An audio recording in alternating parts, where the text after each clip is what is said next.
Hello viewer, কেমন আছেন সবাই? আশা করি সবাই ভালো আছেন। এখন আমি আপনাদের সাথে শেয়ার করব কিভাবে আপনি আপনার উইন্ডোজ 11 এ যে কোনো ফাইল অথবা ফোল্ডারকে পাসওয়ার্ড প্রোটেক্ট করবেন।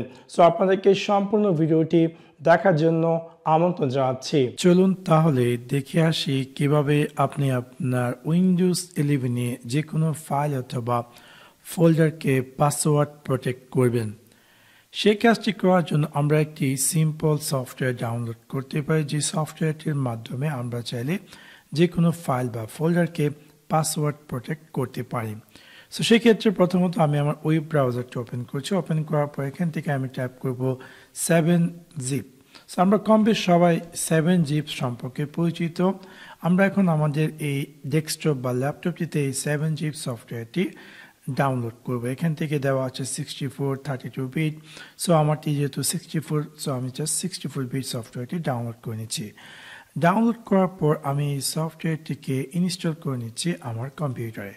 সো আমি জাস্ট ডাবল ক্লিক করে এই সফটওয়্যারটিকে ইনস্টল করে নিচ্ছি। ইনস্টল করার পর আপনারা দেখতে পাচ্ছেন যে অলরেডি এই সফটওয়্যারটি ডাউনলোড হয়ে ইনস্টল হয়ে গেছে।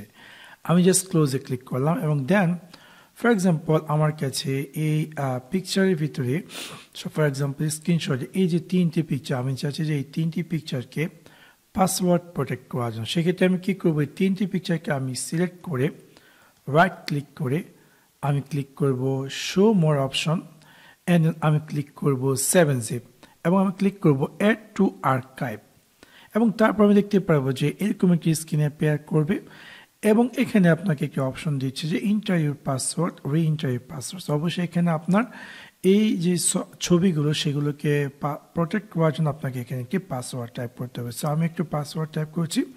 অবশ্যই আপনাকে পাসওয়ার্ডটা কিন্তু মনে রাখতে হবে অ্যান্ড দেন আপনার ক্লিক করতে হবে ওকে। অ্যান্ড দেন আপনি দেখতে পারবেন যে এই যে তিনটি পিকচারটি কিন্তু এখানে চলে আসছে, একটি রার ফাইল বা আর্কাইভ ফাইলের মতো চলে আসছে। আমি এখন এই যে মেইন পিকচারগুলো সেগুলোকে আমি ডিলিট করে দিচ্ছি। এখন যদি আমি এই ফাইলটিকে ওপেন করতে যাই, ফর এক্সাম্পল এই যে পিকচারটা আমি ওপেন করতে যাই, দেখতে পাচ্ছেন যে এখানে বলছি যে ইন্টার পাসওয়ার্ড, মানে পাসওয়ার্ড ছাড়া কিন্তু এই ছবিটি ওপেন হচ্ছে না। সো আমি যখনই এই সঠিক পাসওয়ার্ডটি টাইপ করবো দেন আমি যখন ওকেতে ক্লিক করব, আমি দেখতে পারবো যে এই পিকচারটি কিন্তু ওপেন হয়ে গেছে। এগেইন সেমভাবে যদি আমি এই পিকচারটি ওপেন করি, সেমভাবে আমাকে কিন্তু বলছে পাসওয়ার্ড টাইপ করে। সো পাসওয়ার্ড ছাড়া কিন্তু এই পিকচারটি কেউ দেখতে পারবে না। সো এবার খুব সহজে আপনি চাইলে আপনার উইন্ডোজ 11-এ কোনো ধরনের মানে বেশি ঝামেলা না করে বা কোনো বিভিন্ন ধরনের অ্যাডিশনাল সফটওয়্যার না কিনে এই 7zip যে ফ্রি সফটওয়্যারটি সেটির মাধ্যমে কিন্তু আপনি যে কোনো পিকচার, ফাইল বা এক্সট্রাক্টিংকে কিন্তু আপনি লক করতে পারেন। এখন হয়তো আপনি ভাবছেন যে আপনার কাছে একটি ফোল্ডার আছে, ফর এক্সাম্পল আমি নিয়ে নিলাম এই ফোল্ডারটি, এইটার ভিতরে এই সম্পূর্ণ ফোল্ডারটি, এবং এই ফোল্ডারটিকে আপনি চাচ্ছেন যে এই পাসওয়ার্ড প্রোটেক্ট করার জন্য। সেক্ষেত্রে আপনি কী করবেন, সেমভাবে এই ফোল্ডারটিকে চুজ করে রাইট ক্লিক করে show more option and 7zip click করবো অ্যাড আর্কাইভ এবং দেখতে পাবো যে এখানে বলছে যে ইন্টার পাসওয়ার্ড, রি-এন্টার পাসওয়ার্ড। সো আমি এখানে আমার পাসওয়ার্ডটি টাইপ করে দিচ্ছি অ্যান্ড দেন এগেইন আমি এই পাসওয়ার্ডটি টাইপ করে ওকেতে ক্লিক করলাম। ওকেতে ক্লিক করে দেওয়ার পর আমি দেখতে পারবো যে এই যে ফোল্ডারটি কিন্তু একটা নতুন রার ফাইল তৈরি হয়ে গেছে। আমি এখন এই মেইন ফোল্ডারটিকে আমি ডিলিট করলাম অ্যান্ড দেন আমি এটাকে ওপেন করি। এখন আমি এই যে ফোল্ডারটি যদি আমি ওপেন করতে যাই, আমি দেখতে পারবো যে এখানে কিন্তু পাসওয়ার্ড চাচ্ছে। সো পাসওয়ার্ড ছাড়া কিন্তু এই ফোল্ডারটি ওপেন হচ্ছে না।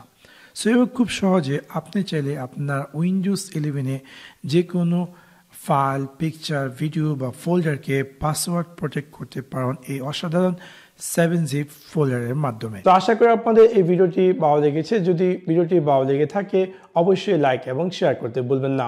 Thanks for watch my video. See you next one. Piece.